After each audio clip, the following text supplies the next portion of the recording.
The ceiling fan spun lazily above the county courthouse, pushing warm air in slow circles. The scent of old wood and paper hung in the air, a smell that only years of trials, testimonies, and verdicts could make. People whispered in the pew-like benches, the sound rising and falling like a restless tide. 8-year-old Malik Carter sat between his Aunt Naomi and a man from social services who kept checking his watch.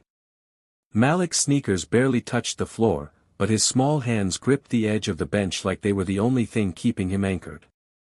His big brown eyes followed the man standing at the witness stand, Officer Ryan Holbrook. Holbrook was tall, square-jawed, and spoke like every word deserved a medal. His uniform was crisp, his badge shining under the yellowed lights. He was telling the court what happened the night Malik's father, Darius Carter, was arrested. And that's when the defendant became aggressive, Holbrook said, his voice steady. He resisted my lawful orders, lunged at me, and struck my shoulder. I feared for my safety, so I restrained him as per procedure. Malik's little fingers clenched tighter. He remembered that night. He remembered the cold rain, the flashing lights, his father's voice breaking as he yelled, "Stop! My son's here." But that wasn't what Officer Holbrook had just said. At the defense table, Darius sat in a faded suit that didn't quite fit, his wrists cuffed, the chain barely visible. He stared down at the table, jaw tight. His lawyer, Marcus Lang, a weary man in his late 40s, scribbled notes. Marcus had already told Malik they'd probably lose. The jury believes uniforms, he'd whispered outside. It's hard to change their minds. The prosecutor, Claire Jennings, paced in front of the jury like she was painting a picture. And the picture she painted made Darius look like a man with a short fuse, a man who couldn't be trusted. Naomi leaned close to Malik. "Don't stare so hard, baby. Just, try not to think about it." But Malik couldn't look away. When Holbrook finished, Claire flashed him a smile and said, "No further questions." Judge Alfred Collier, an older man with a face like carved stone, adjusted his glasses. "Defense, your witness." Marcus rose slowly. He didn't stride with confidence, he shuffled like a man who already knew the ending. He asked Holbrook a few pointed questions about distance, lighting, and weather. Holbrook answered them all smoothly, like someone who'd practiced this story 100 times. By the time Marcus said, "No further questions," Malik felt the verdict already hanging in the air like the heavy summer heat. Judge Collier looked at Marcus. "Call your next witness." Marcus hesitated. He glanced at Darius, then at the jury, then finally at Malik. "Your Honor, the defense calls Malik Carter to the stand." The courtroom went still. Even the fans seemed quieter. Naomi's hand shot out. "No. He's just a boy." Marcus' voice softened. "Naomi, he's the only one who saw everything."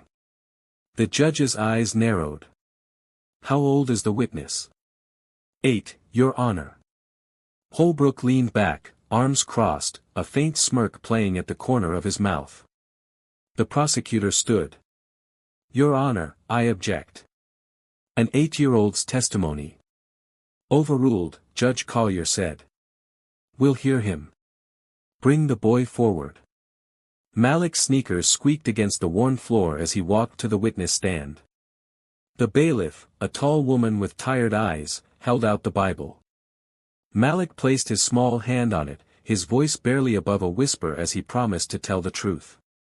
When he sat down, the microphone was too high, the bailiff adjusted it. Marcus stepped forward. "Malik, can you tell us, in your own words, what happened the night your father was arrested?" Malik swallowed hard. His voice shook at first. "We were walking home. It was raining. My dad was holding my hand." He glanced at Holbrook. "Then, he came." Holbrook's smirk widened. "He told my dad to stop," Malik went on, "and my dad asked why. He said something bad. To my dad. And then," Malik's voice faltered. Marcus knelt so his eyes were level with Malik's. It's okay. Take your time. Malik's small hands tightened around the edge of the wooden seat. He turned slowly, pointing his finger straight at Officer Holbrook. His voice, when it came, was clear enough to slice through the silence.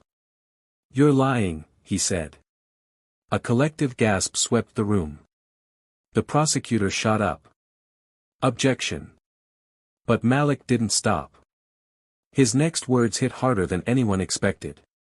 And I can prove it. For a long, heavy moment, no one moved. The judge's gavel struck once, sharp as a gunshot. Order, Judge Collier commanded. Young man, you will answer only what you're asked. Malik didn't look at the judge. His eyes stayed locked on Officer Holbrook.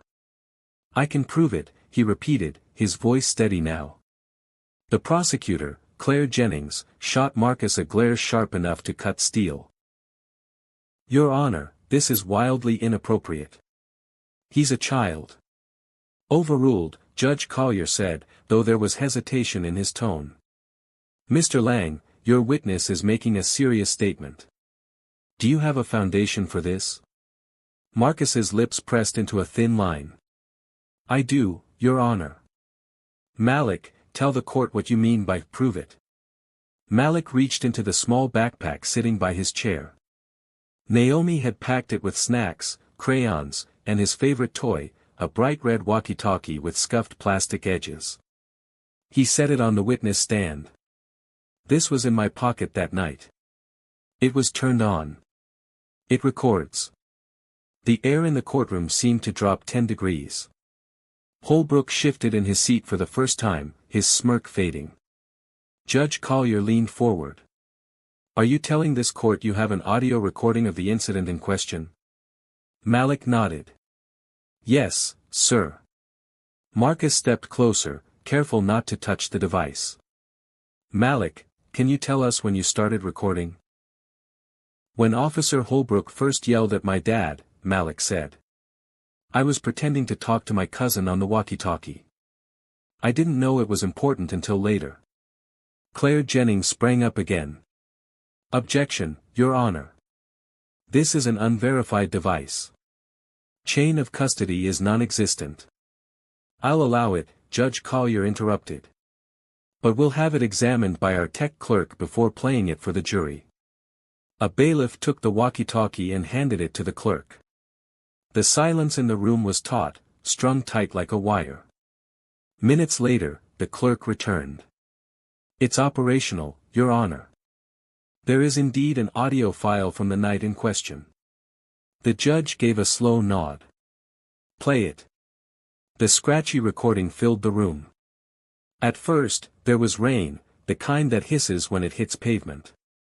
Then a voice. Holbrook, hey, Carter. Didn't think I'd see you out here without your little crew. Guess you're braver than you look. Darius, evening, officer. We're just walking home. Holbrook, not so fast. Got some questions for you. Darius, is there a problem? Holbrook, laughs, yeah. You breathing my air. The jury's heads turned almost in unison toward Holbrook. On the recording, Malik's small voice piped up, Dad, can we go? Holbrook's tone changed, low and sharp, shut that kid up before I do. Gasps rippled through the gallery. Holbrook's jaw tightened.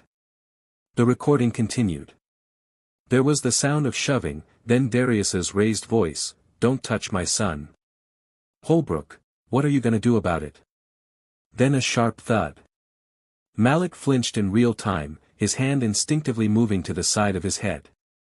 The clerk stopped the playback at the judge's signal. Judge Collier's face was unreadable, but his eyes were fixed on Holbrook like twin drills. Marcus turned to Malik. Is that the moment he hit you? Malik nodded. Yes. My head hurt for 2 days. Claire Jennings jumped in. Your Honor, this is incomplete. We don't hear the alleged assault against Officer Holbrook. Oh, you will, Malik said quietly, but the microphone caught it. Holbrook's smirk was gone completely now. He was leaning forward, eyes darting toward the exit as if calculating the steps to the door. Marcus faced the judge. "Your Honor, with the court's permission, we'll continue the recording." The judge gave a short nod. "Proceed." The next section of the audio was chaos, the scuffle, Holbrook shouting, "Stop resisting," over and over, even as Darius's voice kept saying, "I'm not resisting. My son's here." Then Holbrook's voice again, dripping with venom, "One more word and I'll make sure you never see daylight again." The courtroom froze. Judge Collier held up a hand. "Pause it there."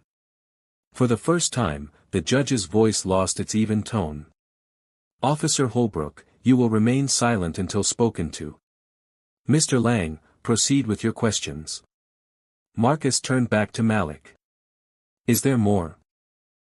Malik's eyes didn't leave Holbrook's face. "Yes. The part where he told me why he was really arresting my dad." Claire Jennings tried one more objection, but it was steam against stone now. The clerk pressed play again. Holbrook's voice returned, ugly and clear, "Your dad needs to learn his place. And if you ever tell anyone what happened tonight, kid, I'll come for you too." The gallery erupted. People stood, shouting, some in disbelief, others in fury. The judge's gavel slammed over and over.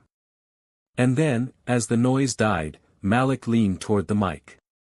His voice was quiet but carried to every corner of the room. "You forgot what you said after you hit me, too." Holbrook's face went pale. For a heartbeat, no one moved. Holbrook sat stiff as stone, his hands gripping the arms of his chair so hard the leather creaked. Judge Collier's voice cut the silence. "Mr. Clerk, continue the recording." The walkie-talkie crackled again, the rain still falling in the background. "Holbrook, kids like you grow up thinking the rules apply to everyone. They don't. Not to me."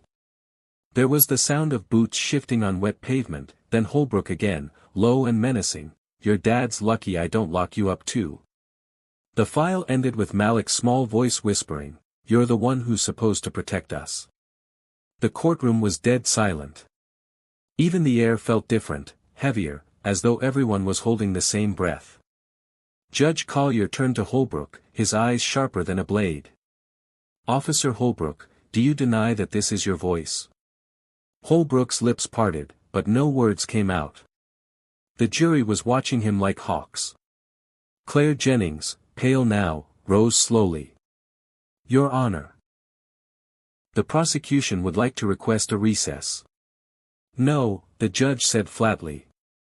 "We're going to finish this." Marcus stepped forward. "Your Honor, in light of this recording, we move for immediate dismissal of all charges against Mr. Carter, and for an investigation into Officer Holbrook's conduct." The judge looked at the jury. "You've heard the evidence. Do you require deliberation?" A woman in the front row of the jury box shook her head. "No, Your Honor. We don't." "Then what is your verdict?" The foreman stood. "Not guilty." Darius slumped forward, a sound breaking from him, part relief, part disbelief. Malik slid from the stand and ran to him. The bailiff didn't stop the boy. Darius dropped to his knees, chains clinking, and wrapped Malik in his arms. His shoulders shook as he whispered into his son's hair, "You saved me." But the moment wasn't over. Judge Collier faced the bailiff. "Officer Holbrook, you are hereby remanded into custody pending charges of assault, perjury, and misconduct under color of law." Gasps filled the air again as Holbrook's own badge was removed. The bailiff took his gun belt, his cuffs, and clicked cold steel around his wrists. Holbrook's jaw flexed, but his eyes never met Malik's. As the officer was led away, people in the gallery began to clap, first one or two, then almost everyone. Not loud or mocking, but steady, a rhythm of respect aimed not at the court, but at the little boy who'd stood up when it mattered most. Outside, the air was bright after the storm. Malik walked beside his father, now free, the chain marks still red on his wrists. Reporters shouted questions, cameras flashed, but Malik kept his eyes forward. Naomi caught up, hugging them both at once. "You scared me half to death, baby," she said to Malik. "But you did the right thing." Darius bent to look Malik in the eyes. "You didn't just save me. You made them all listen." Malik's small hand slipped into his father's. "You always said, Dad, tell the truth, even if your voice shakes." They walked down the courthouse steps together, past the reporters, past the flashing lights, father and son, free at last. And for the first time in months, Malik smiled.